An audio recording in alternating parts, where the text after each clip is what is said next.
Hi, Stuart. I have a question about time. And so this class seemed like 5 minutes. I don't know where it went. Could you talk about the elasticity of time and how that happens? Yeah, you're right. It does seem like 5 minutes and it's almost an hour, you know? Look, when you're completely focused in the moment, when you're centered inside yourself, you know, time becomes expansive, but not in a boring way.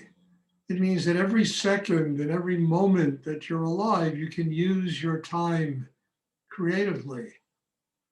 And, I used to go up to weekends in Big Indian with Rudi, and it always felt like I was there for 2 months. And it's the same thing with these retreats I do. They're 2 days, a little over 2 days, and they feel like they're months long. uh, it has to do with the intensity of one's inner development and how focused we are on the moment. When we're focused on the moment, we really lose all sense of time. A day seems like a second, and a second seems like a year. Why that is, I don't have an answer to that, but it seems to work that way in a very wonderful way. And I've experienced it so many times in my life where, in the midst of doing, especially doing deep spiritual practice, it's also, when you're a kid, a summer seems like it's forever. Remember summers when you were young? They went on forever.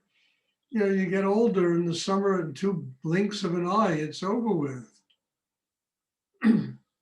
Kids are completely involved in living in the moment. Whether they're playing or eating or whatever they're doing, they're living their lives in the moment. And time extends itself almost infinitely.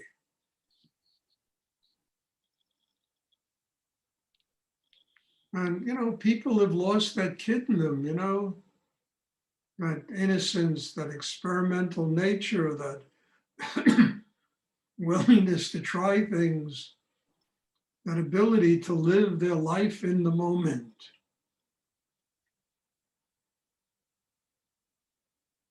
We're so concerned about the future, we're rankled with the past, that we lose all awareness of the present. And yet, when you live in the present, a minute seems like a year, and a year seems like a minute.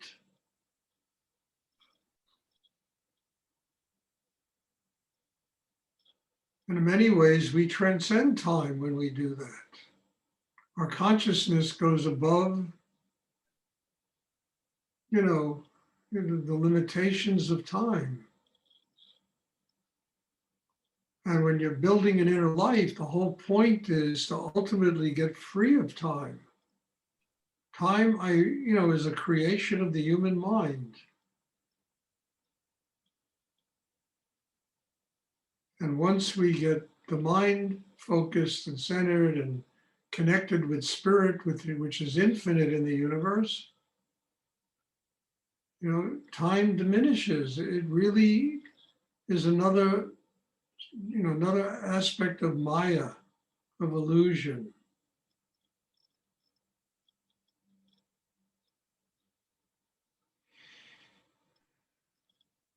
And that's why, the class seemed like 5 minutes, and it was maybe 45 minutes. Sometimes it feels like 3 hours, and it's 15 minutes.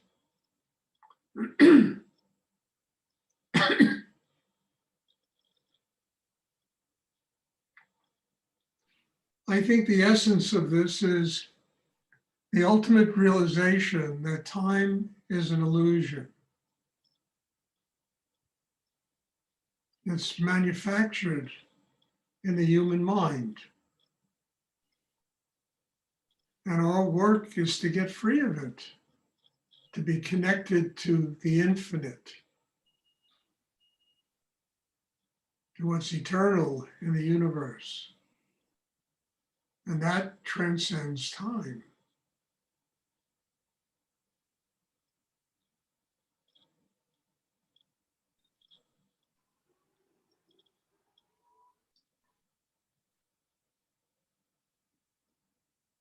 And again, it's why we build an inner life that is strong enough to do this. You know, we have to be rooted on the earth, and at the same time, we have to grow and develop consciousness that enables us to ultimately reach out of the limitations of time. And once we take our samadhi, we leave the earth, you know, I mean, we're so connected to what's infinite that it's not very difficult to surrender everything from the past.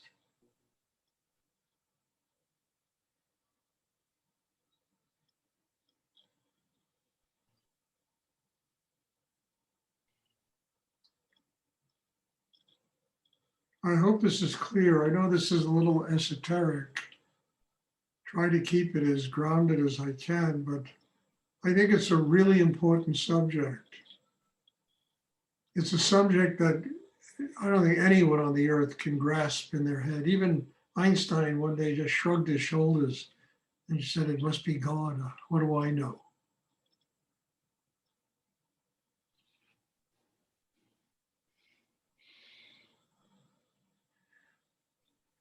Does anyone else have a question you would like to ask? Thank you, Stuart. Don't try to think about what I just spoke about. Try to surrender as deeply as you can inside. Open, take in the Shakti, the energy. Let it build a system inside that enables you to do this. Being rooted and having strong foundation in your life, and at the same time, you know, it's like those paintings of El Greco. I don't know if you all know those paintings where you would paint these incredibly elongated figures stretching up into the sky. You know, I mean, I think he was trying to conceptualize that reality and bring it into art.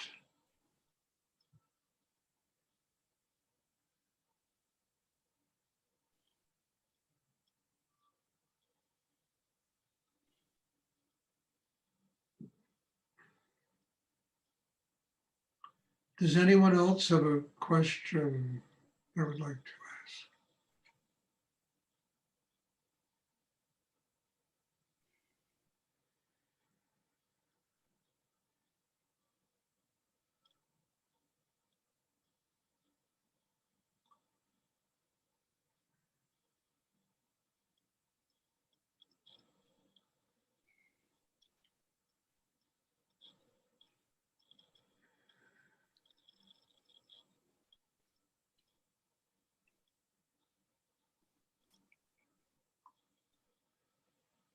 Okay, just a few things. There's just one thing I want to mention about the retreat. If you wish to go, you let me know, and then I'm going to ask people to make $100 deposit, which will go towards the weekend, whatever it is, tuition plus living. And also, you know, this place, Stony Point, where we've done actually quite a few retreats. It's a very nice place. The people are wonderful there. You know, they serve, we're not talking gourmet delicacies there, but it's the food is decent. It's farm to table. And on top of it, you know, they said something in the letter they sent, the brochure they sent, that it kind of coincides with what I say about, they say if people in the group, anyone in the group is not vaccinated, then the whole group has to wear masks for the entire weekend. You know, and I can understand it. They don't want any COVID variant spreading there and people getting sick. So, it's not really a mandate. It's just, look, I would love it for everyone who comes to get vaccinated, to not have that situation and problem. Also, if you made a donation for that one retreat we were going to do there that never took place, that will be good for this retreat also. That's not a problem. Not a donation, but you made that deposit. I think it was $100 or something. That'll be good for this retreat also. Does anyone have a question? So I just like to say that I've been to Stony Point many times for retreats, and it's wonderful. So I'm very excited that you're doing this. Yeah, we were like special guests are there. They always love to have us there. Mhm. They say we bring a very high energy and they like it, and the people are quiet and simple, and so Yeah. they're very nice people. I really like them. Although all the ones I used to know, they're not there anymore because of COVID. They have a whole new cast of characters, but I'm sure they're very nice people. Mhm. Does anyone else have? Yes. Stuart, several years ago, you gave us an exercise that has been so helpful to me. And I hope that you would repeat it for people that weren't studying with you then. And it was Nityananda, visualizing Nityananda as the tree and the branches of the tree. Excuse me? This is an exercise that you gave us 3 or 4 years ago about visualizing Nityananda as the tree, trunk of the tree, and teachers in the branches that we could connect with. I was wondering if you would repeat that exercise. Chris, to be honest with you, I don't know where you got that exercise. Oh, I okay. never gave it to you. Oh, No, I don't know where you got that. oh, maybe Nityananda gave it to me. But I don't know what that exercise is, Chris. Okay, I'm sorry. I didn't. I don't mean- want to teach something I'm not aware of. Yeah. And don't really, Of you know, course. don't I'm do- sorry. I thought that you gave it to me. no, I never gave that exercise. I've given a lot of Rudi exercises, like breathing up into the top of your head, Yeah. using so hum. I mean, there's a million exercises. Plus, the biggest one is the double breathing exercise. Yes. I mean, if you do that one, it works better than anything. Yeah. But this one, Nityananda is a tree. No, Okay. I don't know where you got that, but it wasn't from me. Oh, well, you're my only teacher. Okay, does anyone else have a question they would like to ask? Stuart, can you describe that breathing into the top of your head exercise? Yes, I certainly can. It's an exercise you don't do a great deal. You maybe do it once a day.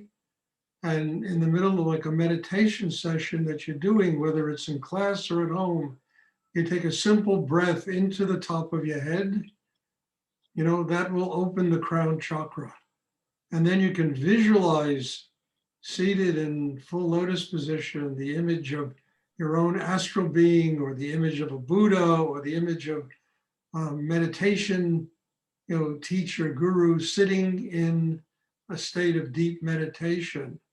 And the chakra system of that energy that's at the top of your head will carry you right out into the cosmos.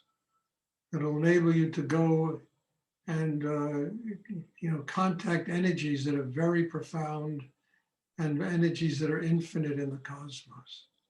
So it's a simple exercise, but this is a very powerful exercise. So don't spend your whole day doing this. You'll blow your brains out, But in the middle of a class, you can do it once. You breathe into the top of your head.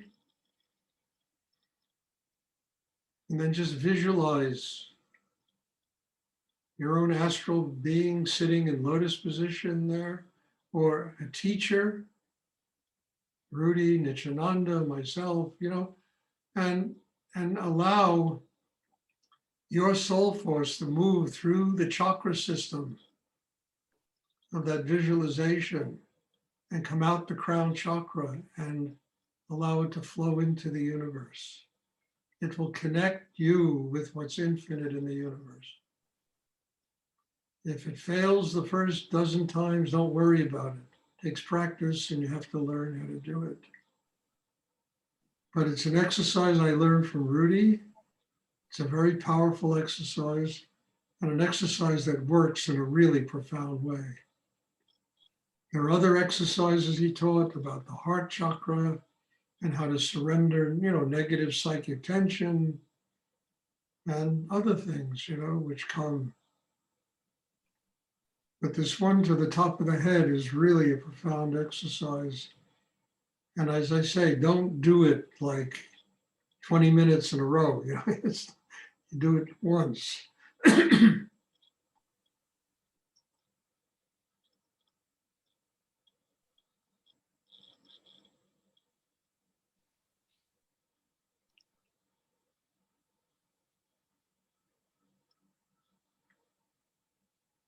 Stuart, during that exercise, is there still some attention below the navel or not in that particular breath?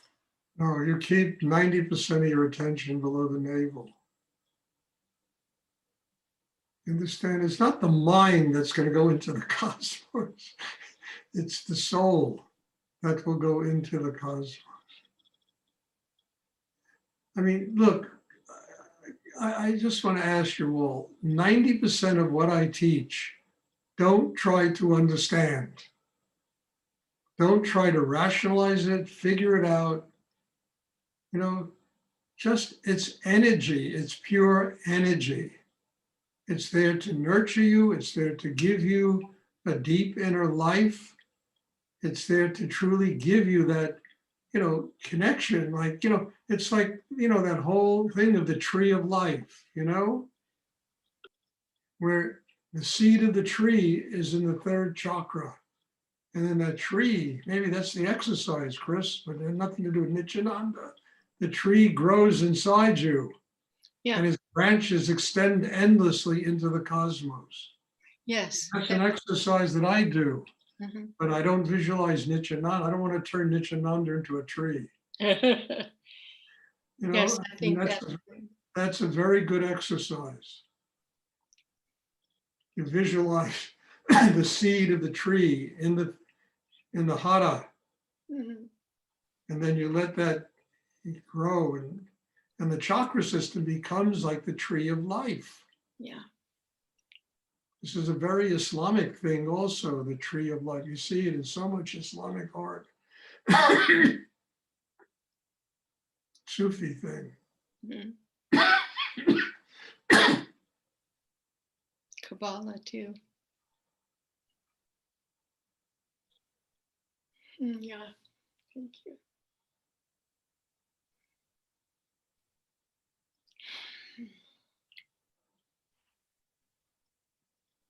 Does anyone else have a question you would like? Stuart, when you talked about breathing to the crown chakra, did you say that you just do it once and it's enough? Once Or is enough. once is enough. Okay. Don't do it more than once, because I'm telling you, this is what I just told you. One of the reasons I don't talk about this is very, very powerful. And, if you do it 20 times in a class, the energy, the fire could get so strong in you that I don't want any damage to happen to anybody. You do it once. And the next class, you do it once. And over time, you will master it. But the important thing is you got to stay grounded.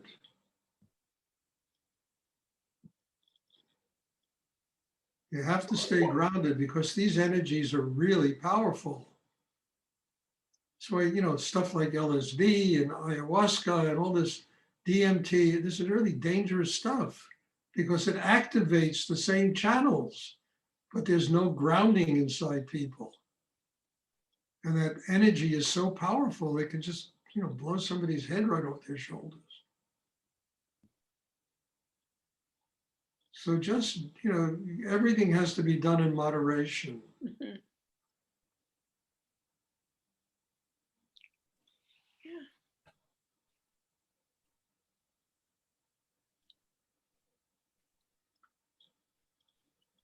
Does anyone else have a question? Oh, I'm glad you take this session. This is a very good, very good to have this with all the rest of those, the 450 others that are on Facebook. Man, for a guy who never goes to Facebook, I sure have a presence there, I tell you.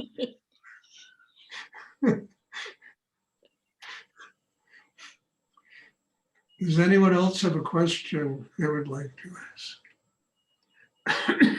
I have a question, Stuart.